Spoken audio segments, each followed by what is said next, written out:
Headline sponsored by Abhilashi Group of Institution. Join us to beat the crowd.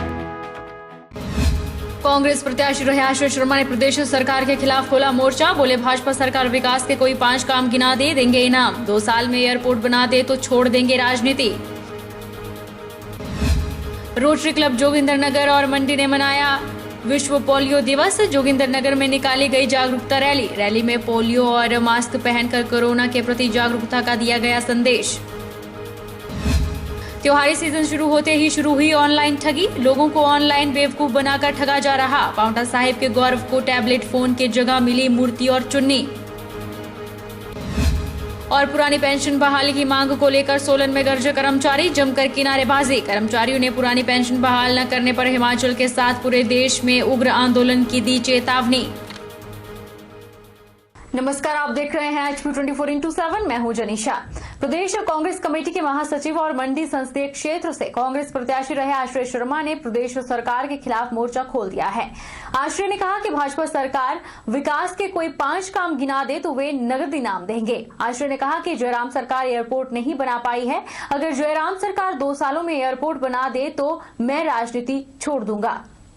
Pradesh Congress committee के महासचिव और मंडी संसदीय क्षेत्र से कांग्रेस प्रत्याशी रहे आश्रय शर्मा ने प्रदेश सरकार के खिलाफ मोर्चा खोल दिया है। आश्रय ने निशाना साधते हुए कहा कि सांसद रामस्वरूप शर्मा की उम्र का तकाजा है, इसलिए आयकर रिटर्न भरना भूल जाते हैं और अपनी जानकारी को सुधारे। आश्रय ने कहा कि 3 सालों में मुख्यमंत्री जयराम ठाकुर ने सदर का विकास नहीं किया।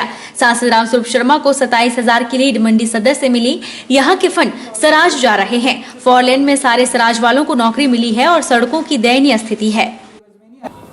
आए दिन रामस्वरूप शर्मा जी ये बात बोलते हैं कि मंडी में क्लस्टर यूनिवर्सिटी जो है माननीय जयराम जी की देन है। मैं उनकी जानकारी के लिए बता देना चाहता हूं कि पिछली कांग्रेस सरकार के अंदर ही क्लस्टर यूनिवर्सिटी के लिए फंड आ गया था और केवल इस कैबिनेट की तरफ से एक नियुक्ति हुई है क्लस्टर यूनिवर्सिटी की मंडी के लिए। तो अगर इसमें यह बात बोल देना कि ये माननीय मुख्यमंत्री जी के चरण कमलों के माध्यम से ही मुमकिन हुआ है, तो मैं समझता हूँ ये बात ठीक नहीं है। साथ ही साथ मैं ये बात को दोहराना चाहता हूं कि सदर चुनाव क्षेत्र में रामस्वरूप शर्मा जी को भारतीय जनता पार्टी को 27,000 वोटों की लीड मिली। उस 27,000 वोटों की लीड का ये परिणाम है आज कि कोटिली के लिए जो कॉलेज कांग्रेस सरकार में घोषित हुआ था, आज उसको 4 वर्ष हो चुके हैं। 28 लाख रुपए की जो पहली किस्त थी वो जो है मेरे को एक्शन साहब की जानकारी के माध्यम से वो जो है सराज को ट्रांसफर की गई है और फंड जो है डाइवर्ट किए गए हैं। आज कॉलेज की बिल्डिंग के निर्माण के लिए एक पत्थर तक वहां पे नहीं लगा हुआ है। तो मैं जानना चाहता हूं कि जिस दल को इतना बढ़ोतरी मिली हो मतों में, वो ऐसा भेदभाव क्यों सदर चुनाव क्षेत्र के साथ कर रही है। आश्रय ने कहा कि सरकार खुद को नहीं बचा पाई तो जनता को क्या बचा पाएगी। सरकार घोटालों से ज्यादा सुरक्षा के बारे में सोचती तो आज कोरोना को लेकर स्थिति तय होती। वहीं इन्वेस्टर मीट पर उन्होंने कहा कि इन्वेस्टर मीट को 1 साल हो गया है, सरकार बताए कि कितनों ने इन्वेस्ट किया। उन्होंने कहा कि सरकार ने केवल जनता को ठगने का ही काम किया है। आश्रय ने कहा कि एयरपोर्ट मुख्यमंत्री का एकमात्र जुमला है, लेकिन एयरपोर्ट नहीं बन पा रहा। चीन भारत की सीमाएं लांघ चुका है, इसलिए एयरपोर्ट डिफेंस बन सकता है, इंटरनेशनल नहीं बन सकता। उन्होंने मुख्यमंत्री से अपील की है कि 2 वर्षों में एयरपोर्ट बनाकर दिखाएं तो मैं राजनीति छोड़ दूंगा। कभी मुख्यमंत्री जी कहते हैं कि वो बल में जो जमीन है उपजाऊ है, उसमें एयरपोर्ट नहीं बन सकता, और कभी कहते हैं कि वो उनका ड्रीम प्रोजेक्ट है। आज जब चाइना जो है भारत की सीमाएं लांघकर अंदर घुसा हुआ है, तो मेरी समझ से इंटरनेशनल एयरपोर्ट तो नहीं, परंतु डिफेंस का एयरपोर्ट जरूर यहाँ पे बन सकता है। और इसके लिए जो है हालात बिल्कुल अनुकूल हैं कि अगर मुख्यमंत्री जी चाहें और अगर इनकी पॉलिटिकल विल हो तो ये जो है एयरपोर्ट यहाँ पे मंडी में बन सकता है। हमारी इच्छा तो ये थी कि 3,150 मीटर का रनवे बनता, जिसके माध्यम से भविष्य में भी जो टूरिज्म बढ़ेगा, प्रदेश के अंदर आवाजाही बढ़ेगी, उसका लाभ यहाँ के लोगों को हो सकता, परंतु ऐसा हो नहीं सका। मैं माननीय मुख्यमंत्री जी को ये कहना चाहता हूं कि आप अपना ये ड्रीम प्रोजेक्ट पूरा करें मेरी राजनीति की शुरुआत नहीं हुई है, परंतु मैं शुरुआत करने से पहले ही समाप्त कर दूंगा सम्मान में, अगर आप 2 वर्षों में ये एयरपोर्ट मंडी में बनाकर देते हैं। अनिल शर्मा के कांग्रेस में जाने के सवाल पर उनके बेटे आश्रय शर्मा ने कहा कि अक्सर एक तरफ ही ह्यूमन टेंडेंसी रहती है, किसी शख्स को मान सम्मान ना मिले तो वह दूसरा रास्ता चुनता है। हालांकि उन्होंने कहा कि उनके पिता सदर सीट से कांग्रेस की सीट पर चुनाव लड़ेंगे, अब फैसला तो भविष्य में होगा, लेकिन कांग्रेस हाईकमान पहले ही कह चुका है कि अनिल शर्मा का पार्टी में स्वागत है। आश्रय शर्मा ने कहा कि उनकी गलती हो सकती है कि उनके पिता अपमानित हुए, लेकिन उनके पिता की कोई गलती नहीं थी कि टिकट उन्हें मिला, ना कि अनिल शर्मा को। देखिए, ऐसा है, मेरी गलती हो सकती है क्योंकि मेरे पिता अपमान हुए, ना उनकी कोई गलती थी। इस बात से मैं मान सकता हूँ कि मेरी गलती हो सकती है। उनको अपमान किया गया, उनकी कोई इसमें गलती नहीं थी। अगर टिकट मिला तो मुझको मिला, अनिल शर्मा को नहीं मिला टिकट। ना अनिल शर्मा ने भारतीय जनता पार्टी के खिलाफ बोला, परंतु आप उनको सजा देने पे ऐसे आए जैसे अनिल शर्मा जी ने चुनाव लड़ा।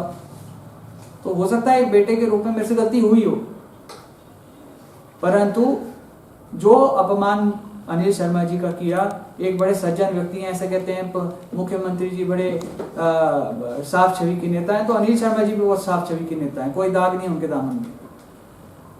उन्होंने अगर मंच में ये बात कही तो उन्होंने लोगों के काम करने के लिए मुख्यमंत्री की सहायता मांगी, अपने लिए कुछ नहीं मांगा। अनिल शर्मा 6 बार के मुख्यमंत्री वीरभद्र सिंह से नहीं डरे तो वो महेंद्र सिंह ठाकुर से क्या डरेंगे, ये कहना है आश्रय शर्मा का।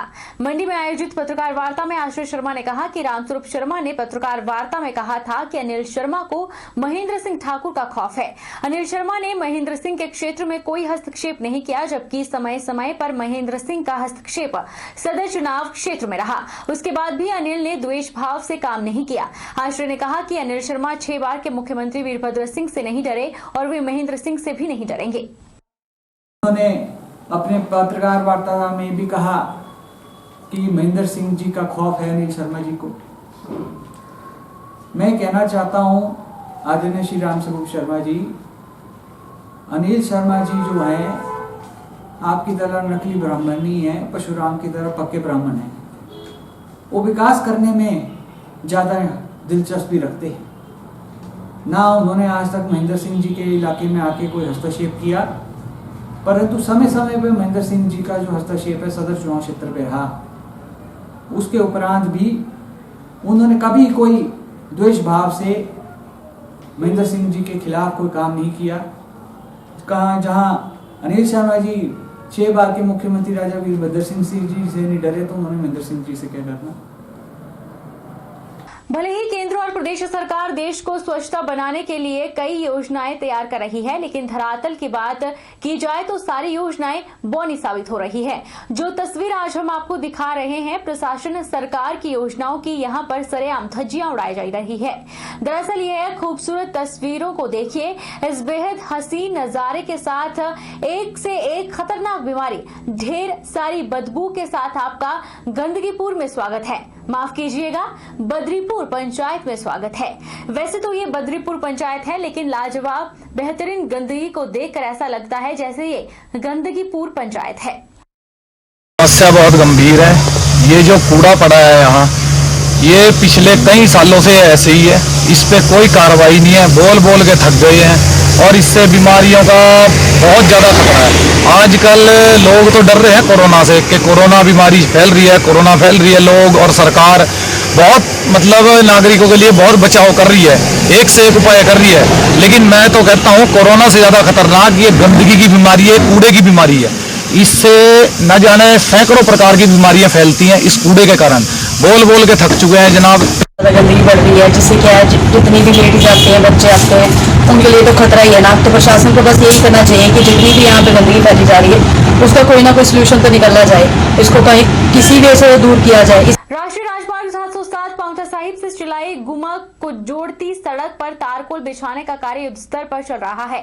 पांवटा बद्रीपुर चौक से लेकर तारूवाला गोंदपुर राजबन तक बड़े बड़े गड्ढे लोगों के लिए बड़ी परेशानी बन रहे थे। लोगों द्वारा कई बार प्रशासन से गुहार भी लगाई गई थी, पर प्रशासन गड्ढे पर मिट्टी भरकर काम चला रहा था। होमगार्ड के कमांडेंट डॉक्टर शिव कुमार ने शनिवार को बद्दी में बन रहे फायर ब्रिगेड भवन का निरीक्षण किया। उन्होंने निर्माण कार्य पर संतोष जताते हुए कहा कि अब भवन को अंतिम रूप दिया जा रहा है और दिसंबर तक यह बनकर तैयार हो जाएगा। उन्होंने बताया कि 4.5 बीघा जमीन पर बन रहे इस भवन पर 5 करोड़ रुपए खर्च किए जा रहे हैं। यह कार्यालय प्रदेश में अपनी तरह का एक मॉडल के रूप में तैयार होगा। यह पर 5 गैराज गाड़ियों को पार्क करने के लिए बनाए गए हैं। इसके अलावा हॉट टावर और हॉट टैंक भी बनाया गया है, जिससे पाइप को धोने और सुखाने का कार्य किया जाएगा। इस भवन में 2 रेजिडेंशियल क्वार्टर और एक वीआईपी रूम बनाया गया है। देखिए, ये बद्दी क्योंकि इंडस्ट्रियल एरिया है और यहाँ पे काफ़ी मात्रा में इंडस्ट्रीज़ हैं, इंडस्ट्री हब है हमारा, ये हिमाचल का मेन एरिया है। तो इस चीज़ को ध्यान में रखते हुए यहाँ पे सरकार ने ये फैसला लिया था कि एक मॉडर्न टाइप का जो फायर स्टेशन है वो बनाया जाएगा। इसके लिए टोटल यहाँ पे 4.5 बीघे के करीब लैंड जो है वो फायर डिपार्टमेंट को अलॉट की गई थी। और ये जो आप बिल्डिंग देख रहे हैं ये अंडर कंस्ट्रक्शन है अभी, और लगभग ये 5 करोड़ के आसपास जो है इसका बजट प्रोविज़न है। और ये एक बहुत ही मॉडल टाइप फायर स्टेशन जो है वो बनने जा रहा है। दीपक प्रोजेक्ट वर्कर यूनियन ने शिमला जिला के ज्यूरी में कुछ मजदूरों को नौकरी से निकाले जाने पर आंदोलन शुरू किया है। मजदूरों का आरोप है कि दीपक प्रोजेक्ट देश के श्रम कानूनों को नहीं मानता है, जिस कारण मजदूर आंदोलन करने पर मजबूर है। उन्होंने आरोप लगाया कि कमांडर ने वर्षों से सेवाएं दे रहे मजदूरों की छंटनी पर कुछ अपने लोगों को रोजगार दिया है। करीब 20 मिनट तक गुस्साए मजदूरों ने नेशनल हाईवे भी जाम रखा। मजदूरों का कहना था कि मनमाने तरीके से 6 मजदूरों को निकाला गया है, इसलिए विरोध में कमांडर ऑफिस ज्यूरी के बाहर धरना प्रदर्शन किया जा रहा है। बीआरओ में मजदूर पिछले 15-20 से लेकर 30-40 सालों से जो है काम कर रहा है, परंतु आज यहाँ पर जो प्रशासन द्वारा उनकी छटनी जो है गैरकानूनी तरीके से की जा रही है। और इसके साथ में जो हमारा मासिक वेतन है, जो वेतन मिलता है, वो वेतन जो है 2-2 महीने के बाद मिल रहा है। और इस वजह से जो है मजदूरों को अपना जीवन निर्वाह करने में परेशानी हो रही है, इसलिए भी आज यहाँ पे इकट्ठा हुए हैं। रुकेंगे एक छोटे से ब्रेक के लिए, ब्रेक के बाद फौरन लौटेंगे।